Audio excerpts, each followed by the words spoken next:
दोस्तों आप सभी का स्वागत है करंट अफेयर्स फंडा के यूट्यूब चैनल पर। आप सभी को बता दूं कि 17 अप्रैल को आरबीआई की ओर से एक प्रेस कॉन्फ्रेंस कंडक्ट की गई जिसमें उन्होंने कुछ बातें बताई हैं। अब वो आपके एग्जामिनेशन से जुड़ी हैं तो मैं यहाँ पर एक एक करके उनको डिस्कस करना चाहूँगा।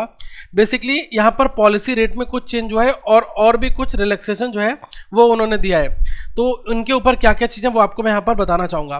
पहले आपको बता दूँ दोस्तों, एग्जामिनेशन में क्वेश्चन आते हैं और अगर आप बैंक की तैयारी कर रहे हैं तो आप एक फ्री मॉक टेस्ट जो है जरूर दे सकते हैं। वो आप प्रैक्टिस मॉक की वेबसाइट पर जाकर दे सकते हैं। इसके लिए आपको कोई पे आउट नहीं करना, सिंपली आप जाकर किसी भी एग्जामिनेशन लाइक आरबीआई का हो गया, आपका एसबीआई हो गया, अदर आईबीपीएस हो गया, तो इन सारे एग्जामिनेशन के मॉक टेस्ट अवेलेबल हैं और आप पहला मॉक टेस्ट फ्री अटेम्प्ट कर सकते हैं ताकि आपको वहां पर लेवल पता चले कि कैसे क्वेश्चंस आते हैं। और अब हम आ जाते हैं अपने जीए पोर्शन के ऊपर। तो आरबीआई के गवर्नर हैं, इन्होंने अपनी प्रेस कॉन्फ्रेंस की 17 अप्रैल को और कुछ महत्वपूर्ण बातों के ऊपर इन्होंने अपनी बात रखी है। ठीक है, तो जो की पॉइंट्स हैं उनको यहाँ पर हम लोग एक एक करके डिस्कस करेंगे। आरबीआई के गवर्नर हैं, इनका नाम है शक्तिकांता दास जी। ठीक है, तो यहाँ पर इन्होंने कहा है कि रिजर्व बैंक की ओर से बड़ी राहत देते हुए इन्होंने कहा कि रिवर्स रेपो रेट, इसमें क्या है 0.2% की कटौती कर दी गई है और इसी के साथ अब ये 3.75 हो गई है, पहले ये 4% थी। ठीक है, तो जो रिवर्स रेपो रेट है इसमें 0.25 का डिडक्शन कर दिया है, कट डाउन किया गया है, रिलीफ दिया गया है आरबीआई की ओर से और अब जो है रेट हो गई है 3.75, प्रीवियसली इट वाज 4%। ठीक है, पहला इंपॉर्टेंट पॉइंट आपके लिए ये है। अभी थोड़े टाइम पहले फिर से डिडक्शन हुआ था, लेकिन ये लेटेस्ट वाला आपको याद रखना है क्योंकि ये आपके एग्जाम में पूछा जाएगा। सेकंड क्या है कि जो कैश क्राइसिस है, ठीक है, जो कैश क्राइसिस है इसको दूर करने के लिए इन्होंने जो है 50,000 करोड़ का जो अमाउंट है उसको मार्केट में इन्वेस्ट करने के लिए इन्होंने ऐसा कहा है कि मतलब नकदी संकट इसको दूर करने के लिए जो है बैंक की तरफ से बाजार में 50,000 करोड़ का जो है निवेश किया जाएगा ताकि नकदी में किसी भी तरह की कमी ना आए। और इसका जो ऐलान है वो TLTRO के तहत बेसिकली किया गया है। ठीक है, तो मतलब TLTRO बेसिकली ये होता क्या है पहले आपको ये समझना पड़ेगा। TLTRO का मतलब होता है दोस्तों, टी का मतलब targeted long term repo operation. ठीक है, तो TLTRO का मतलब होता है targeted long term repo operation. इसके अंतर्गत क्या होता है कि जो लिक्विडिटी है इसको सिस्टम में इंजेक्ट किया जाता है। ओके, और कोई भी कैश शॉर्टेज नहीं होगी। आरबीआई ने कहा है कि हम 50,000 करोड़ रुपए जो है इतना इन्वेस्ट कर रहे हैं मार्केट में। ठीक है, अब सेकंड पॉइंट यहाँ पर आप और देख लो कि इसके अलावा 50,000 करोड़ रुपए जो है ये रीफाइनेंस के तौर पर जो बड़ी रेगुलेटिंग अथॉरिटीज़ हैं लाइक नाबार्ड हो गया, सिडबी है, एनएचबी है, ये जैसी जो वित्त संस्थाएं हैं इनको दिया जाएगा। ठीक है, तो आरबीआई ने कहा है कि हम रीफाइनेंस असिस्टेंट प्रोवाइड कराएंगे 50,000 करोड़ का गवर्नमेंट फाइनेंशियल इंस्टीट्यूशन जैसे कि नाबार्ड, सिडबी और एनएचबी। ठीक है, और ये जो सीधा पैसा है वो मतलब जनता और उद्यमियों को कर्ज जो है ज़्यादा दे सकेंगी, इस वजह से जो है ऐसा आरबीआई ने डिसीजन लिया है। एक पॉइंट में इन्होंने और बात कही कि जो भारत की हालत है वो तो अभी खस्ता है, लेकिन अगर हम G20 देशों से कंपेरिजन करें तो मतलब कई हद तक हम बेहतर है। ये कहा गया कि कोरोना संकट की वजह से due to corona crisis India's GDP will grow at a rate of 1.9%। ठीक है, मतलब जो हमारी जीडीपी है वो 1.9 की रफ्तार से बढ़ेगी और G20 देशों की अगर हम कंपैरिजन करेंगे तो उनसे हमारी बेटर है। ठीक है, कई सारे दोस्तों ऐसे देश हैं जिनकी माइनस में है। ओके, चाइना और इंडिया, ये दो पॉजिटिव जो है इनकी पॉजिटिव बताई गई है।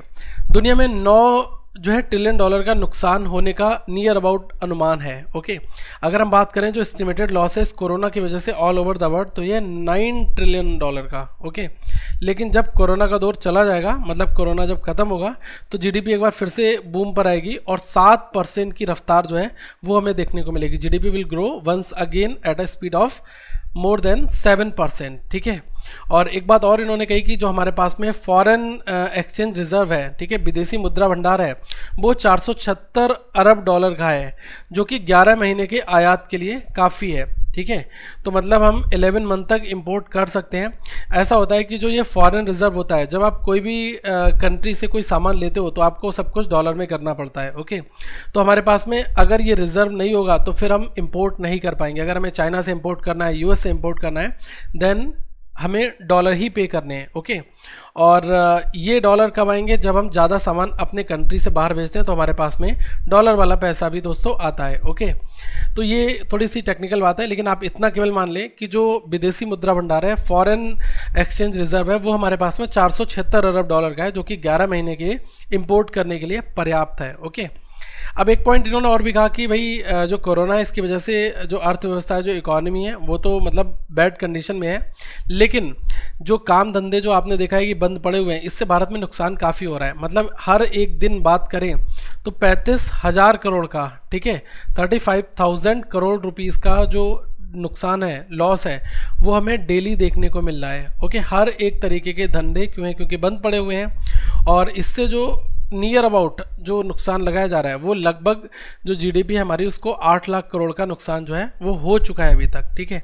लेकिन आने वाले टाइम पर कितना होगा, ये जितने दिन लॉकडाउन और इस तरीके की कंडीशन बनी रहेंगी तो हमारा लॉस उतना ही ज़्यादा होगा। अभी तो खैर 3 मई तक जो है कंडीशन बंद कर दी गई, 3 मई तक कोई भी काम नहीं हो रहा है, गवर्नमेंट ने लॉकडाउन की घोषणा की है। और कुछ जगह पर जो है चीज़ें ओपन धीरे धीरे करके ओपन कर दी जाएंगी 20 अप्रैल के बाद में। ओके, तो बाकी कोई फर्दर अपडेट आएगा मैं आपको जरूर बताऊंगा। एक थोड़ा सा समराइज फॉर्मेट यहाँ पर आप देख लो। जैसे पहले पॉइंट में क्या लिखा है, टू कंडक्ट TLTRO, इसका हमने जिक्र किया, 50,000 करोड़ रुपए की बात की। ओके, और दूसरा इन्होंने क्या कहा है कि हम 50,000 करोड़ रुपए NHB, SIDBI और नाबार्ड इनको दे रहे हैं रीफाइनेंस के अंतर्गत।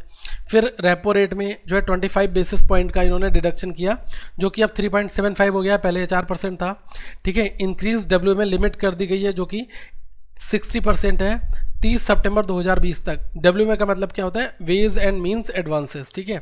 NPA क्लासिफिकेशन में उन्होंने एक बात कही है कि जो मॉरेटोरियन पीरियड है उसको काउंट नहीं किया जाएगा। अगर कोई भी NPA अकाउंट होता है तो उसमें ये वाला जो पीरियड है मॉरेटोरियन वाला, ये नहीं किया जाएगा। और ये कितना, 3 मंथ का दिया गया है। ओके, एक पॉइंट में इन्होंने कहा है कि NBFCs can grant relax NPA classification to their borrowers. Okay, फिर एक पॉइंट में इन्होंने और कहा है कि banks to maintain additional provisioning of 10% on standstill accounts. एक बात इन्होंने बहुत इंपॉर्टेंट कही है, जो मैंने यहाँ पर अंडरलाइन कर रखी है दोस्तों, इसको आप नोट कर ले, इंपॉर्टेंट है ये। इसमें LCR की बात की गई है कि LCR को जो है 100% से 80% कर दिया गया है। LCR का मतलब होता है लिक्विडिटी कवरेज रेशियो। ओके, और इसकी जो requirement being brought down to 80% from 100%। पहले 100% था, अब इसको 80% कर दिया गया। तो आपसे ये पूछा जा सकता है। और बाकी ये पॉइंट है, ये दोस्तों CNBC में आए हुए हैं, तो इसलिए मैंने ट्विटर इनका पोस्ट ऐड किया, और ये काफ़ी इंपॉर्टेंट भी है, ठीक है। तो चलो फिर अपनी तैयारी करते हैं। और मुझे लग रहा है कि आने वाले टाइम पर इनमें से फैक्ट पूछे जाएंगे, तो पल पल की खबर हमें अपने आप को अपडेट भी रखना है अगर कोई फाइनेंशियल न्यूज़ आती है RBI से रिलेटेड। और बाकी अगले वीडियो में हम डिस्कशन करेंगे।